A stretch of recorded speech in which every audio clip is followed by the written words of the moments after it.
आप सभी का स्वागत करता हूं सिमरा दर्पण के इस खास लाइव डिबेट में। एक तरफ भाजपा और दूसरी तरफ समाजवादी पार्टी सपा।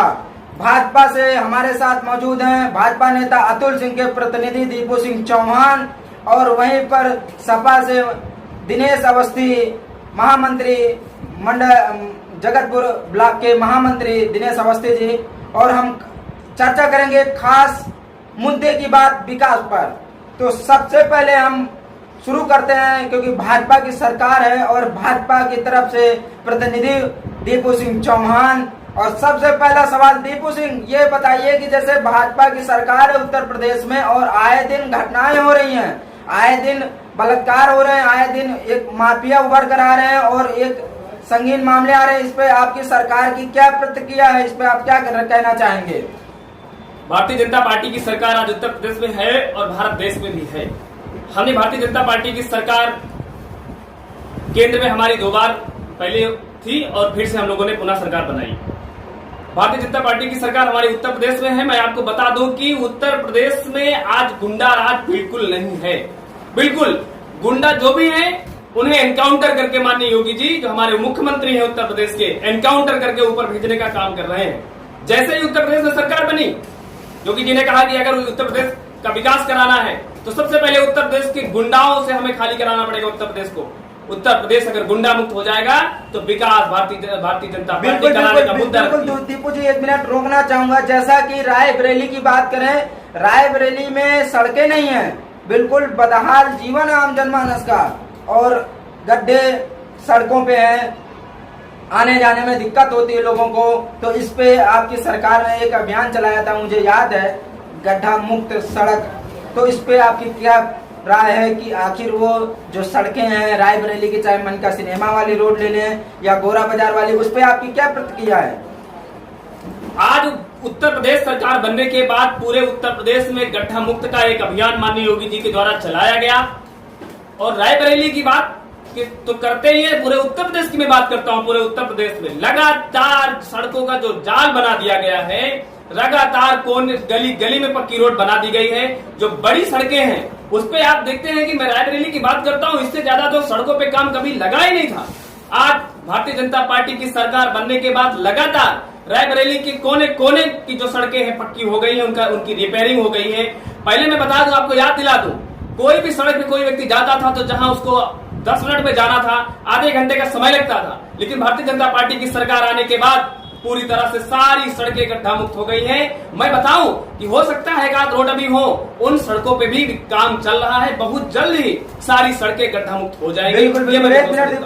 और सपा से दिनेश अवस्थी जी, आपसे पूछना चाहूंगा कि जैसे आपकी सरकार थी समाजवादी पार्टी की और कहते हैं समाजवादी पार्टी की अच्छा काम करके गई है, तो जब अच्छा काम करके गई थी तो क्या ये सड़कें फिर से खराब हो गई? इस पे आपकी क्या प्रतिक्रिया है कि समाजवादी पार्टी आपकी, जैसा लोग कहते हैं कि समाजवादी पार्टी है और समाजवादी पार्टी के आए दिन विचारधारा, जैसे कि हमें सोशल साइट पे देखने को मिला कि 2022 में आपकी फिर सरकार आ रही है या बनेगी, इस पे सोशल साइट पे देखा। क्या आपकी इस पे क्या प्रतिक्रिया है कि 2022 में आपकी सरकार क्या पुनः वापस आएगी?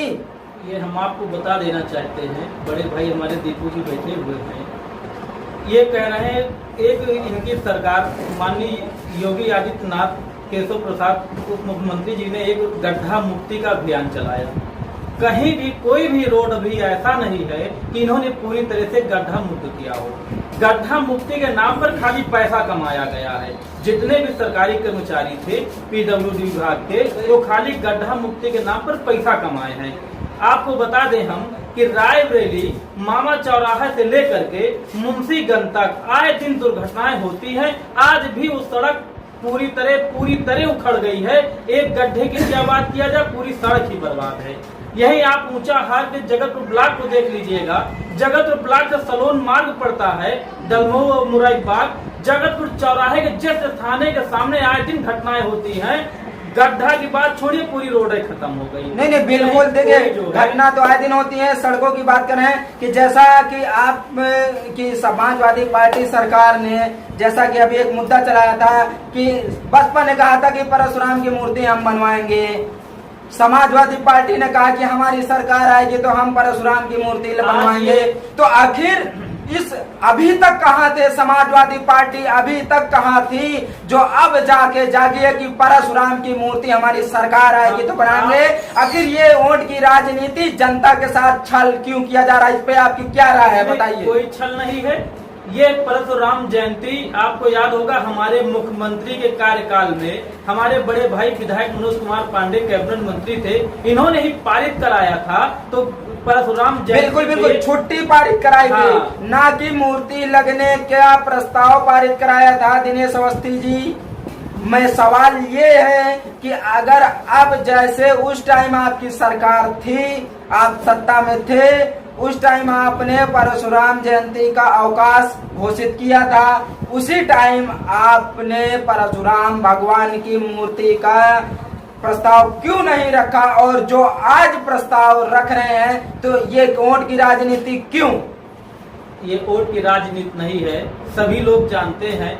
हर धर्म हर वो माना जाता है। जैसे इन्होंने राम मंदिर का अभियान चलाया, राम मंदिर में राम भी हमारे, कृष्ण भी हमारे, जितने भी देवता हैं सब उसी के आधार। बिल्कुल बिल्कुल नहीं, सारे देवता तो हिंदुओं के हैं, राम लक्ष्मण सीता भरत शत्रुघ्न जो भी हैं, परशुराम भी, श्री कृष्ण भी, सभी धर्म अपने हैं। लेकिन बात ये जो मूर्ति शिलान्यास की बात आई वहां पर आखिर वही चीज विकास के ऊपर करते या विकास को लेकर कोई प्रस्ताव पास करते जिसमें आम जनमानस का फायदा होता, आम जनमानस का लाभ होता। जैसे बेरोजगारी बढ़ रही है, बेरोजगारी बढ़ती जा रही है, आए दिन देख रहे हैं कि लाखों करोड़ों युवा बेरोजगार हैं, गवर्नमेंट डिपार्टमेंट में नौकरियां नहीं मिले।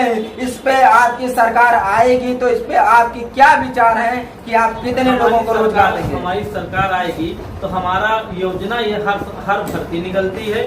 हमारी सरकार थी तो हमने बेरोजगारी भत्ता देने का काम किया। हमारी सरकार थी तो लैपटॉप देने का, हमने लैपटॉप बांटने का काम किया।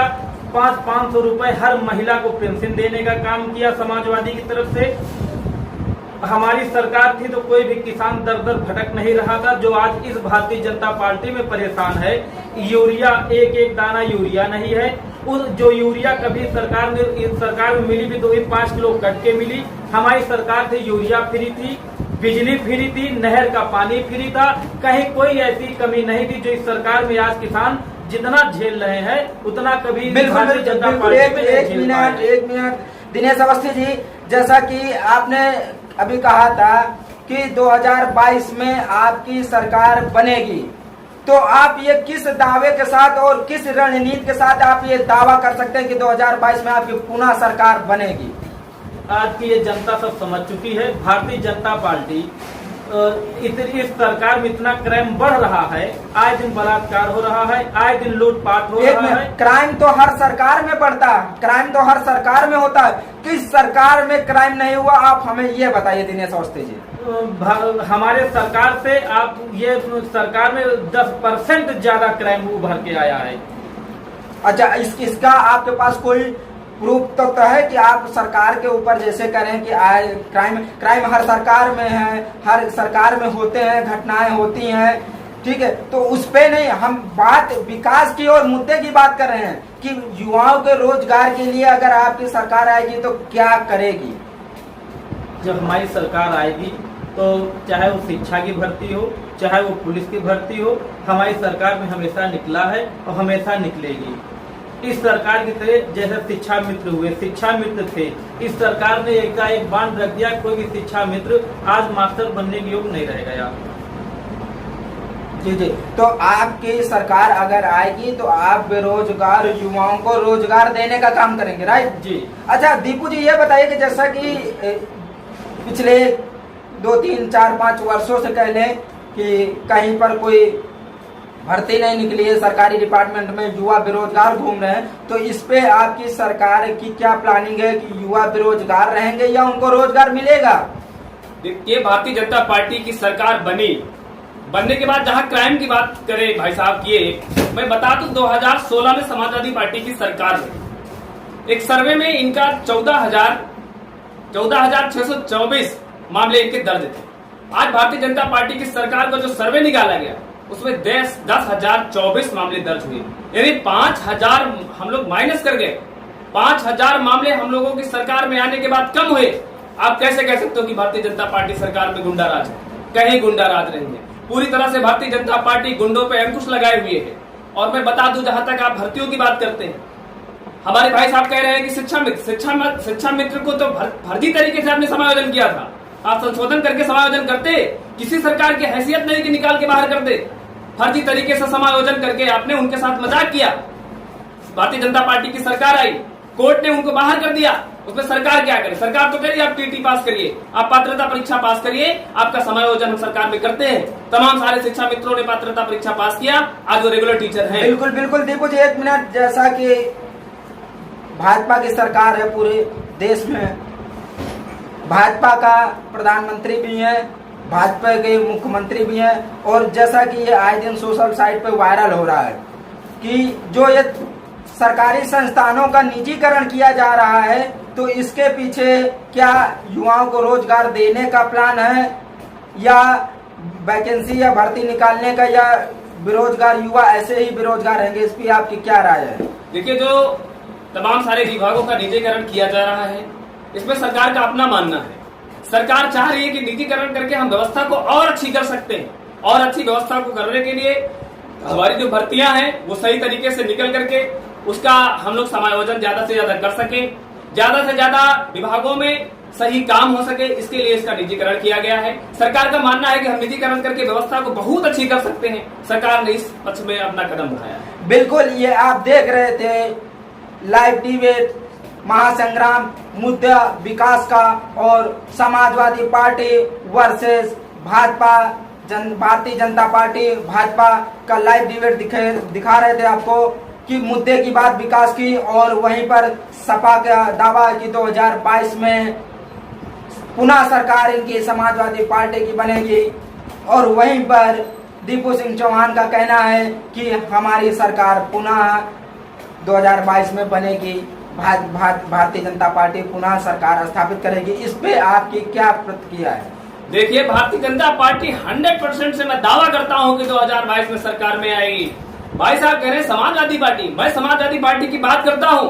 कौन सी समाजवादी पार्टी का क्या सिस्टम है आप बताइए। कि मैं देखता हूं कि जब पिछले दिनों समाजवादी पार्टी की सरकार थी, कार्यकर्ता भाई साहब इतनी बड़ी गुंडाई करते थे कि तमाम सारे जो समाजवादी पार्टी के लोगों से टच थे, उन्होंने खुलेआम गुंडाई किया, लोगों ने मर्डर किया। उसके बाद लोग थाने नहीं गए, जेल नहीं गए, उनको दबाव बना करके आपके कोतवाल को ट्रांसफर करा दिया जाता था, दबाव बना करके। आज भारतीय जनता पार्टी की सरकार है, भारतीय जनता पार्टी का कार्यकर्ता भी नहीं बच रहा है। ये सिद्धांतों की राजनीति भारतीय जनता पार्टी नहीं करती।